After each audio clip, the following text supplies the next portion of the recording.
उद्या मुंबईला जो मोर्चा आहे, निषेध मोर्चा, त्या मोर्चासाठी आज निघतोय आम्ही.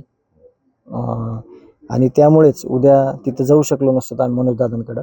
म्हणून आज वैभवी, मी, विराज आणि माझा मुलगा युद्धजित आम्ही दादांना भेटून आलो. परिवारातील काही लोक होते, गावकरी होते काही. त्यांना आम्ही असं बोललो की दादा, जे तुम्हाला जे आम्ही बघितलंय ह्या महिनाभरात, अण्णांची हत्या झाल्यापासून जे मोर्चे निघले, जे आंदोलन झाले, त्याच्यामध्ये तब्येत जी आहे दादांची खालावलेली आहे. आम्ही प्रत्यक्षदर्शी बघितलेलं आहे. खूप तकलीफ होते मोर्चामध्ये सहभागी. आणि ते विशेष म्हणजे प्रत्येक मोर्चात गाडीत वगैरे न बसता चलत त्यांनी मोर्चाच्या स्टेजपर्यंत आलेले आहेत. आम्ही त्यांना बघितलंय, ऊन त्यांचे जे परेशानी झालेली ती. म्हणून आम्ही वैभवीने आणि मी विनंती केली, दादा की तुमची गरज आहे, सगळ्या समाजाला गरज आहे, सगळ्यांना गरज आहे, देशमुख कुटुंबियांना गरज आहे. तर आंदोलनाचं हे जे आहे उद्याचं, काही करता येतं का, त्याच्यामध्ये पुढं घेता येते का, किंवा काही या संदर्भात चर्चा झाली. पण त्यांनी पण असे काही उत्तर दिले की जर समाजाचं सगळं भलं होत असेल, समाज सगळा सुखी होत असेल, तर मग माझं तरी काय उपयोग आहे नुसतं असून. पण आम्ही त्यांना सांगितलं की तुमची गरज आहे सगळ्यांना, तुम्ही महत्त्वाचे आहेत सुरुवातीला, मग बाकीच्या गोष्टी आहेत. अशी आमची चर्चा झाली. त्याच्यावर दादानी काय ते आंदोलनावर आंदोलनावर ठाम आहेत ते. पण तरी देखील आता सगळा जे समाज आहे, सामूहिक उपोषण असल्यामुळे सगळ्या समाज तिथं यायला चालू होत्या, गाड्या वगैरे गर्दी झाली होती. आम्ही दुपारी गेलो त्याच वेळेस. संध्याकाळपर्यंत बरेच लोक तिथं येतील आणि उद्या सकाळपर्यंत खूप मोठ्या प्रमाणात लोक तिथं जमा होतील.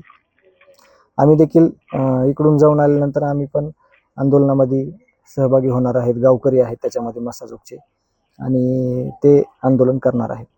तुम्हाला धमकी देणारा बालाजी तांदळेचा आता एक सीसीटीव्ही समोर आलाय. त्याच्यामध्ये तो आरोपींना रगी नेऊन देतो. दुसराही आरोप आहे की केज न्यायालयात त्यांनी आरोपीला पाण्याच्या बॉटल दिल्या. याच्यावर कारवाई सुद्धा नाही.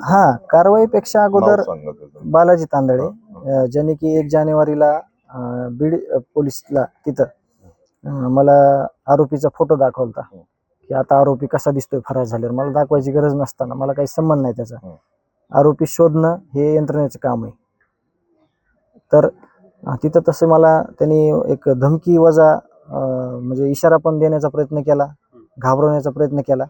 आणि त्याच्यानंतर हे जे कारनामे समोर आलेले, 6 तारखेला, 9 तारखेला, त्याच्यानंतर 1 तारखेला तिथं माझ्यासोबत, 4 तारखेला पुन्हा जे विष्णू चाटे आरोपी, ते जे गेवरायला होते, त्यांना रगी वगैरे पोहोच करणे, केजला आरोपी आल्यानंतर त्यांना पाण्याच्या बॉटल देणे, याच्यावर देशमुख कुटुंबियांना नाही, यंत्रणेनं उत्तर दिलं पाहिजे समाजाला की हे काय चालू आहे.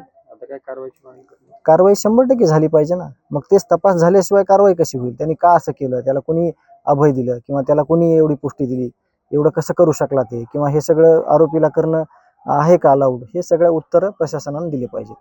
टूर्स अँड ट्रॅव्हल्स विश्वातील एक विश्वसनीय नाव मँगो हॉलिडेज घेऊन आले आहेत धम्माल फॉरेन टूर्स खास तुमच्यासाठी.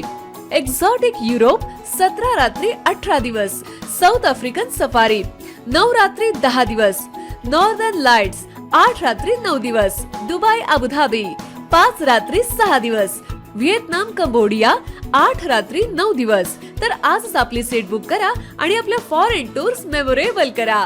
मँगो हॉलिडेज म्हणजेच अविस्मरणीय सहलीचा अनुभव. मँगो हॉलिडेज, 4था मजला, स्वोजस कॅपिटल अतिथी रेस्टॉरंटच्या वर, लॉ कॉलेज रस्ता, पुणे 4. संपर्क पुणे 83 839 505 किंवा 80 80 81 74 54. मुंबई 83 839 503 किंवा 96 53 18 74 78. Come on guys, hurry up. यार सुन ना, एक ब्रेक ले लेते हैं.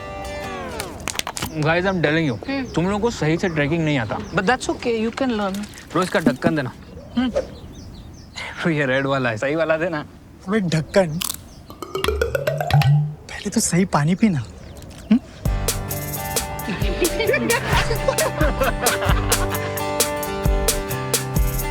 Manikchand Oxyrich, proudly Indian.